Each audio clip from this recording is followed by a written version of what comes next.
পুজো শেষ হয়ে গেছে তো কি হয়েছে, আমার তো ঘোরা এখনো শেষ হয়নি। তো আজকে আমি আর আমার বন্ধু চলে এসেছিলাম আবার এলগিন রোস্টারিতে। মানে আগের দিন গেছিলাম অন্য বন্ধুর সাথে, আজকে গেছিলাম অন্য বন্ধুর সাথে। আগের দিন পুরো ক্রাউডেড ছিল আর আজকে ছিল একদম ক্যাফেটা ফাঁকা। তো আজকে আমি ভালো করে তোমাদের দেখিয়ে দিচ্ছি ক্যাফের ভিতরের অ্যাম্বিয়েন্সটা। এটা একটা খুব সুন্দর ছোট্ট কোজি ক্যাফে, খুব কিছু হাইফাই নয়, বাট ওদের খাবার কিন্তু বেশ ভালো। আর এই যে আমি আর আমার বন্ধু, দেখো আমার দিকে কেমন লাগছে তোমরা ডেফিনেটলি জানিও। এই রোজ আমি জিজ্ঞাসা করি আমায় কেমন লাগছে বলো, আমায় কেমন লাগছে বলো, কারণ তোমরা যদি একজনও আমাকে বলে যাও যে আমায় দেখতে ভালো লাগছে, তাহলে মাই ডে ইজ মেড, আমার এরকমই একটা ফিলিং আসে। তো আজকে আমি একদম অন্যরকম সেজেছিলাম, একটা টেরাকোটার ইয়াররিং পরেছিলাম, একটা বুটিকের কুর্তি পরেছিলাম। তোমরা বলো আমাকে কেমন লাগছে এই জামাটা পরে। এই জামাটা আমার ভীষণ ফেভারিট। তো এখানে আমরা দেখো খাচ্ছিলাম ব্লুবেরি চিজ কেক, যেটা ভীষণ ভালো ছিল খেতে।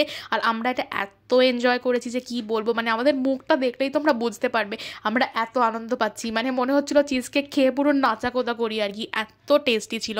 আমার এই মুহূর্তেও জিভে জল আসছে এটার কথা ভেবে, মনে হচ্ছে আবার যদি আমি পেতাম আবার খেতাম। এখানে আমরা আরও খাবার দাবার খেয়েছি, সেটা আমি what I it in a ডেতে শেয়ার করবো, তোমরা দেখে নিও। আর এটা হচ্ছে ওদের বাইরের অ্যাম্বিয়েন্সটা। আমরা ভাবছিলাম আমরা বাইরে কেন বসলাম না, বাট আমরা যখন গেছিলাম তখন হালকা হালকা বৃষ্টি পড়ার চান্স ছিল, তাই জন্য আমরা বাইরে বসিনি, আমরা ইনডোর সেট আপটায় বসেছিলাম।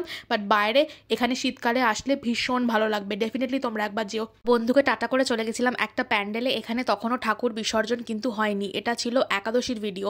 তো আমরা দেখো ওখানে গেছিলাম আর ওখানে স্যান্ডেলিয়ারটা মানে দেখার মতো। আমি অনেকক্ষণ দাঁড়িয়ে দাঁড়িয়ে ঝাড় লণ্ঠনটাই দেখে যাচ্ছিলাম। আর এই হচ্ছে ঠাকুর, এই ঠাকুর ভীষণ ডিফারেন্ট হয়। এটা হচ্ছে ভারত মাতাকে ওরা দুর্গা রূপে পুজো করে। তো দেখতেই পাচ্ছ হাতে দেখো ফ্ল্যাগ থাকে, তারপরে সিংহ থাকে।